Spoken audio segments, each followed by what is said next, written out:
Talk about Georgina today. Now, like my other market update videos, what we're going to do, we're going to have a look at the most current month of real estate stats we have from the Toronto Real Estate Board, which is August 2021. We're going to compare that with what happened a year ago in August 2020, and then we'll compare that also with what happened in July 21 to give you a little bit of contrast. So if we look at the numbers first, the N stands for new listings that came to market. The S stands for sales that come through the month, or happen through the month, sorry. And the A is active listings. And active listings are essentially what didn't sell and carries over into the next month. So new listings in August 2020 was 160. Sales through the month were 118, and then 147 carried over into September 2020. Now, if we go and have a look at July 21, you're going to see that there's a pretty big disparity in the number of listings coming on the market. And if you've been listening to the media lately, you'll know that to be true. So 113 new listings that came on the market in Georgina across all home types. So that is condos, semis, towns, links, cottages, absolutely everything. Number of sales through the month was 76, and active listings that carried over into September were 83. Now, into August, my apologies. And if we look at August, so 98 listings coming to market, 90 of them sold.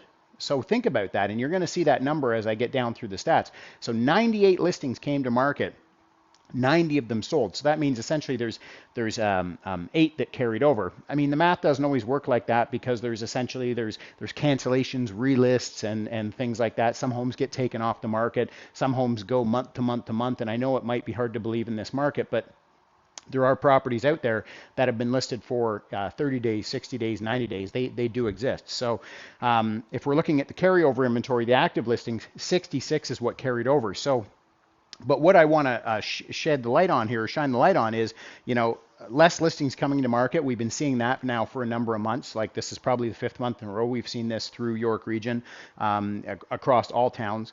Number of sales through the month is still staying fairly strong, but the active listings are actually tightening up. So what we're seeing is, there's listings that have been hanging around. We're seeing the buyers go back and dip into that pool because typically, a listing, especially in this market that's not selling, let's say in 7 to 10 days, probably it's due to price and it's overpriced, and so it tends to sit on the market. So you do get those properties that do sit on the market, and so as a buyer, sometimes there's an opportunity to circle back there because there's not going to be as much competition on those properties that have been sitting on the market for a little bit.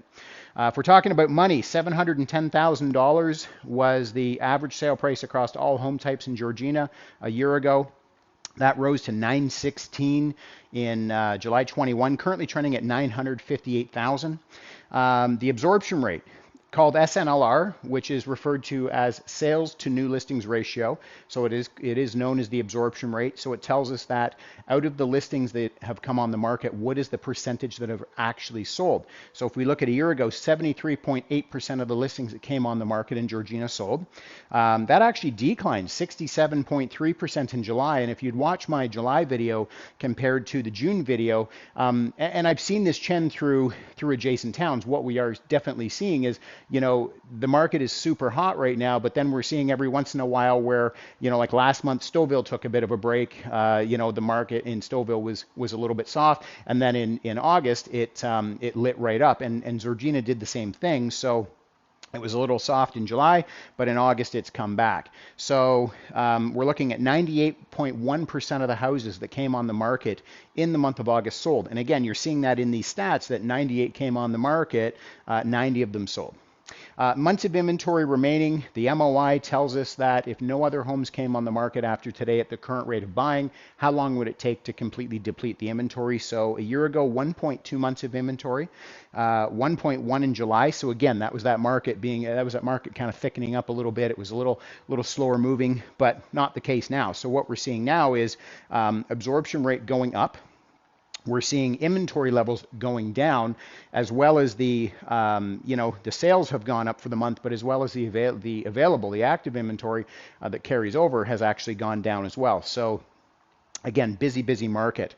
Sale price to list price ratio, so 98% of asking a year ago, 103.6 in July, currently trending at 104.1. So again, you're seeing this number come back up. because there is a little bit more competition for the houses that are out there because there are fewer of them coming on the market. And again, remember that the number of homes coming on the market, this is across all home types. So this is condos, semis, towns, links, multi-million dollar, like this is absolutely everything. So, you know, depending on which segment you're shopping in, be it detached, starter home, townhouse, whatever, cottage, you know, there might be, you know, in some segments there might be a lot of listings and others not so much. So, you know, we are seeing that number pop up a bit. Days on market to get a home sold is 27 a year ago, 16 in July, currently trending at 20. So, and I know I've said this in other videos, but I'll repeat it here. So typically you're kind of scratching your head a little bit going, well, the absorption rate is going up, so the market's smoking hot. The inventory levels are actually on the decline. And you know the sale price to list price ratio is actually on the way up. So why is it taking longer to get a home sold? And I'm glad you asked that question. And typically what we see is when we start seeing the active inventory go down, because buyers are obviously circling back to the active listings, the listings that have been out there a little bit, like I say, the you know 30, 45, 60-day listings, it just takes buyers longer to get through houses. Right? So when there's not as much new inventory coming out, buyers who want to buy, maybe they have to buy for a specific reason. Maybe their pre-approval is coming up to an end or something like that. So they're in a position where they need to buy, or they have a specific date they're dealing with. Maybe they've sold something. So it just simply takes buyers longer to get through the houses when you're seeing this active inventory level come down. So, you know, for buyers right now, certainly in Georgina, super competitive market. You know, I've been kind of whipping this point for, pardon me, a couple months now. Certainly, if you're a little fatigued in the market, and you're finding it, you know, you're missing out in multiple offers and things like that, certainly I would say go back, have a look at that active inventory. You know, again, there are those homes that have been on the market for 30, 60, 90 days. They do exist, and I'd be happy to run a list for you. For sellers right now, extremely competitive market. You know, certainly a market where, you know, I wouldn't suggest that you want to skimp on any marketing of your home. You want to make sure that your home is showcased in its best light possible, and you want to make sure that it's priced correctly to the market. So I hope you found this information helpful. If you have any questions for me, or you'd like to talk about what it would be like to work with me, I do set aside some time every day to connect with you know, new buyers, new sellers, answer any questions. So I'm going to put a link that you can click below, and you can schedule your real estate discovery call. See you next month.